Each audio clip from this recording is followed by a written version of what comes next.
తెలుగు పద్యస్వర వైభవానికి స్వాగతం. శ్రీమద్ భాగవతం నుండి ఒక పద్యం. హరి సర్వేశుడు అనంతుడు ఆ కలకలం బాలించి పద్మాలయ సరసాలాప వినోద సౌఖ్యరచనల్ సాలించి శుద్ధాంత మందిర మాణిక్య సుదేహళుల్ గడచి ఏ తెంచన్ ప్రపన్నార్తి సంహరుడై నిత్య విభూతి శోభనకరుండై మానితాకారుడై.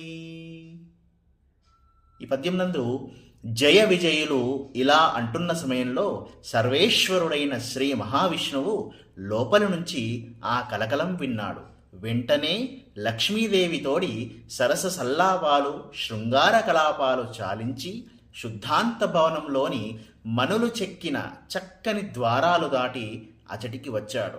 శరణాగతులు కష్టాలు పోగొట్టి అనంత వైభవాలు అనుగ్రహించే ఆ అనంతుడు సంస్తవనీయమైన స్వరూపంతో సాక్షాత్కరించాడు అని ఈ పద్యభావం. ధన్యవాదాలు.